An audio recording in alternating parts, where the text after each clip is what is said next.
I bet you've never seen this defense before. I'm about to teach you the most overpowered defense that football has ever seen. But get ready, because at the end of this video, I'm gonna show you how to beat it. Now, it looks like cover 3 because of the 3 deep defenders across the field. And when Trevor Lawrence was in the pocket, he was convinced the Browns were playing cover 3. He knows he's gonna have this over route and this deep post over the top. He starts to scan the field, and right here, he sees the middle safety stopping his feet. This safety, who's supposed to be in the deep third, just jumped this over route. So if I'm Trevor Lawrence, I'm thinking, hey, this safety just ran out of his middle third. Nobody's gonna be left to guard this deep post over the top. T-Law's thinking he has this whole window to be able to put this ball up and just let his receiver run underneath and catch it. That should be the easiest TUD of all time. But what happened next, he never could have anticipated. As soon as Trevor Lawrence gets into his throwing motion, both corners start sprinting up to the middle of the field. It's almost like they could anticipate that this deep player wasn't gonna do his job. And now the throwing window for this post route got dramatically smaller. When Trevor Lawrence let go of the ball, he thought he was just gonna be able to throw it up and let his boy run underneath it easy, catch a TUD. And now T-Law goes from throwing a wide open tutty to throwing a pick into double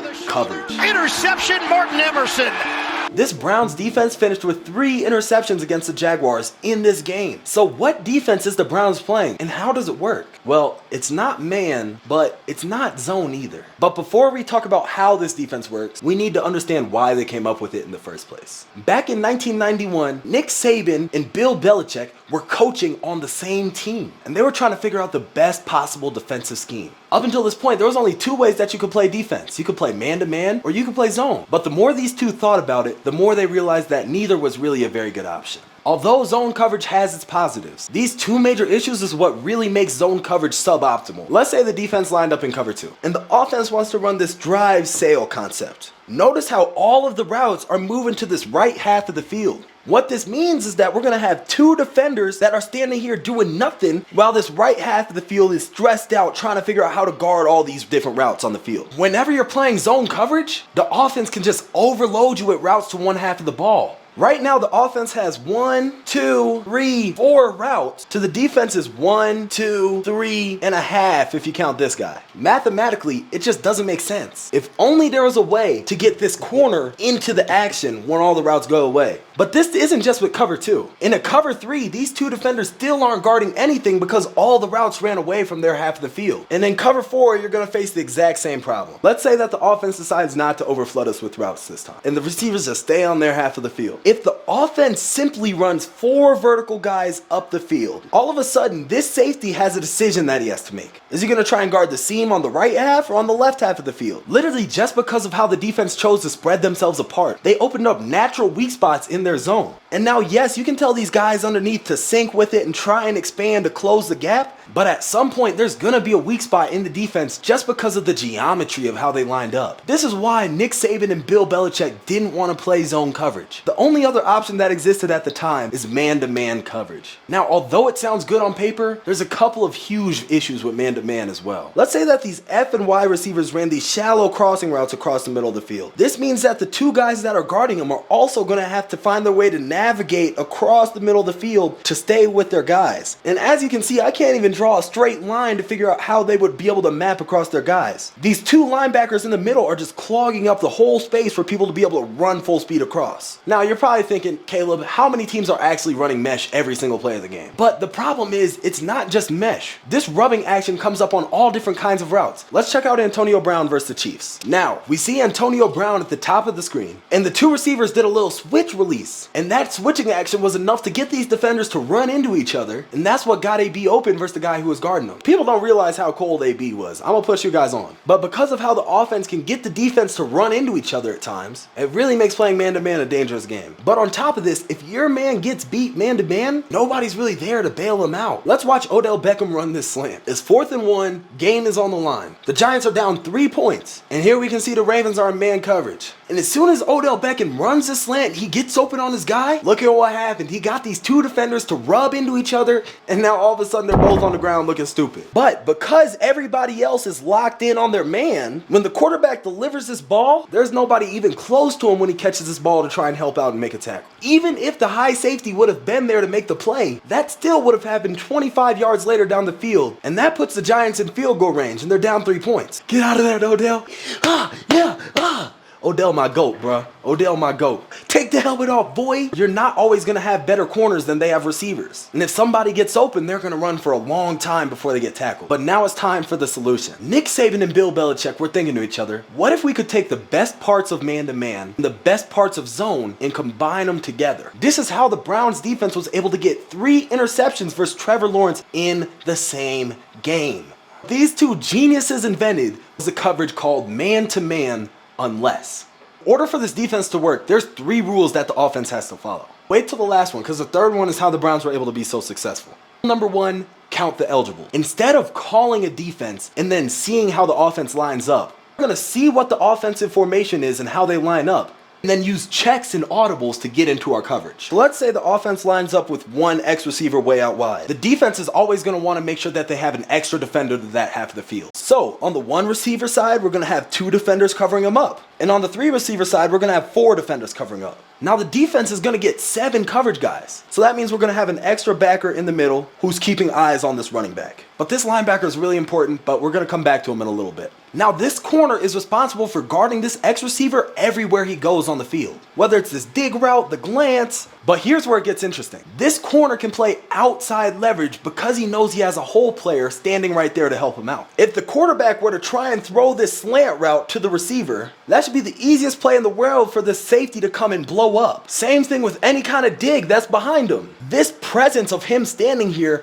makes it impossible for the quarterback to throw it into any of this window. Literally because the quarterback just can't see his X receiver when he's behind this hole player like this. So now that the corner knows that he can sit in outside leverage and chill a little bit, it makes it so much easier for him to jump these outside breaking routes. This DB knows he's going to get help to the inside. So now any route that breaks out or comes back or goes up the field, this DB should be able to get a crazy physical jam on this guy and disrupt the timing like crazy. So you can see how playing this 2-over-1 set really makes it easier for both players to be able to play the defense. But now let's look at a 2 receiver set. So now if we have 2 receivers out here, we can play with 3 coverage guys to cover them up. This whole defense is called man-to-man unless. These 2 defenders are going to play man-to-man on those guys unless the 2 receivers immediately switch places. Nick Saban called this the banjo call. So both DBs are playing off, and they're keeping eyes on both of these receivers. And then you're still going to get your high player over the top, watching to see if anything happens, and he can go and make a play if he has to. Now, the Ravens ran this really well a couple of weeks ago. Now, you can see both of these Ravens DBs at the top of the screen. And the corner's eyes are glued to that receiver off the ball. But as soon as the ball snapped and these 2 receivers switch places, he gets super physical on this guy who just ran into his frame. That makes it super easy for this high safety to adjust and play on the man who the corner was originally going to be playing on.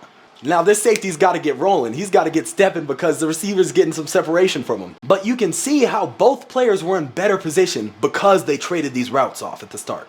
Defense gets a coverage sack. That's a rep. But this is my favorite coverage, when we have 3 receivers on the field and 4 to cover them up. This one's my favorite because it takes a little bit of game planning to get ready for a team. Let me break it down. Let's say that the Z is their best player, and we want to take as many routes away from him as we can. What we can do is, because we have 4 defenders, we can put these 2 in a read call and watch this Z receiver. All this means is that on routes that go outside of this nickel defender, he's going to burst and take them man-to-man. But on anything that might break inside, he can pass it off to his high safety and let him go make a play. Now you can see how this is beneficial because instead of leaving the nickel in man-to-man defense, now he's only responsible for routes that break outside of his face. So he's going to have a lot more leverage on these outside breaking routes than if he were to just be standing up man-to-man and had to guard them everywhere across the whole field. Now that's great, Caleb. They doubled the best player on the team. But what does that mean for the other 2 guys? They just got to play man-to-man? Now yes, this corner has to guard the X man-to-man, and this backer will have to guard the F as well. But they're going to pick up some unexpected help depending on how this Z releases. Because remember, if the Z releases outside and takes the nickel with them, this linebacker just picked up a safety and now we can funnel all the routes to him. The same thing is true with this X.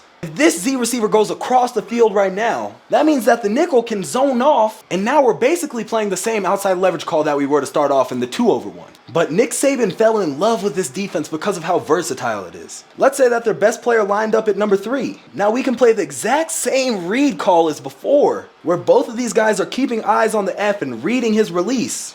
And now their best player is still in a double team, and these 2 defenders could play banjo on their guys as well. As you can see, there's a ton of different ways that you can match this coverage up. That's literally why they call it match coverage. Now it's time for rule number 2. So after we count the eligibles to our side, the second rule is to look at the splits. Because let's say we had an X receiver line up nasty. That means he's lined up super close to this tackle. He's only lined up like this for one of 2 reasons. Reason number 1 is to get across the field on either a shallow or an over route. And in this case, he's just cutting his split so that way he doesn't have to run as far across the field. But the only other reason that a receiver would line up nasty is to create more space to the field so that way when he runs this out-breaking route, he has room to catch the ball and turn up the field. This is really important to understand because the odds of him running a true vertical ball or any kind of post are close to 0. They wouldn't want to send this X on a straight go ball or any kind of post because they would be better off letting this X line up with normal alignment and then take off from here. Now he doesn't have to run into all the backers and safeties that could potentially be in the middle of the field. Not every single team is going to line up in the same formations and run the exact same plays. But when you take the time to diagnose an offense and look at all their formations, you're going to see that pattern start to develop in terms of how the offensive coordinator calls things. But now it's time for Nick Saban's third and most important rule,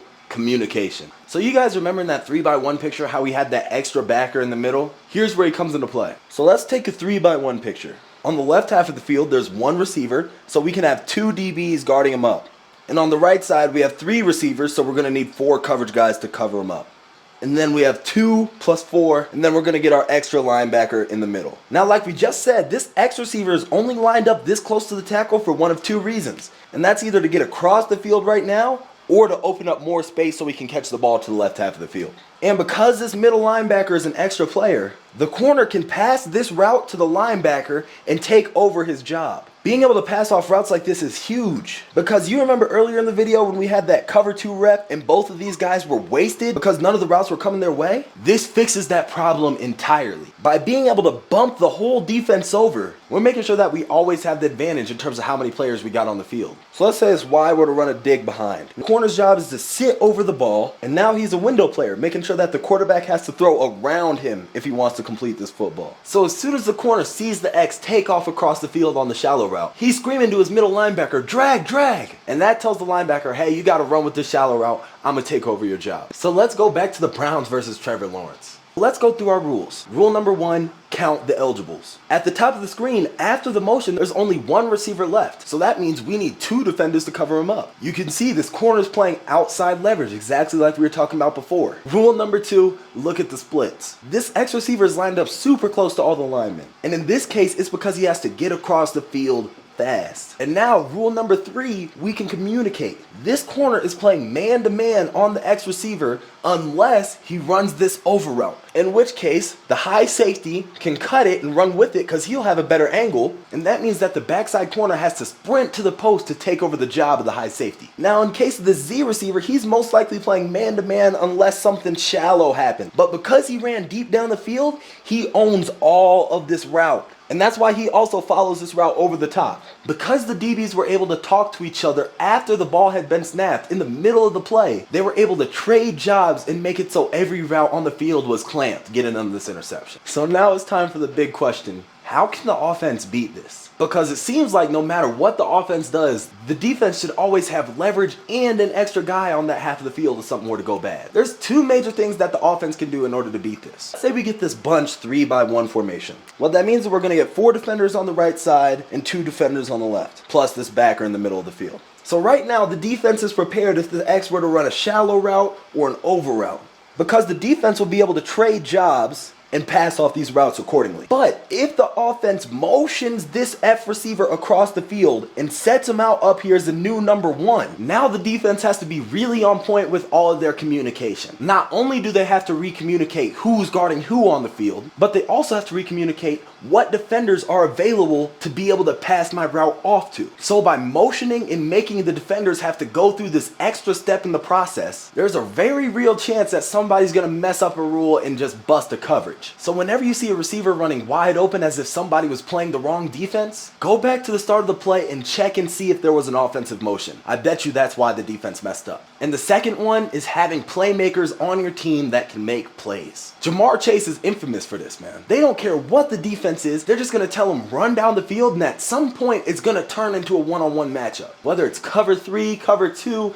match, but if the receiver can out jump a guy and win at the catch point, who cares what the defense was playing? Now, obviously, there's a lot more that goes into offensive schemes than just throw the balls up to your players. So if you want to learn more about offensive schemes, check out this video right here where I teach you how to beat every single coverage in football. But hey, man, thank you guys for watching. It means the world to me. Shout out to the King. Shout out Jesus Christ. Be easy, man. Be easy.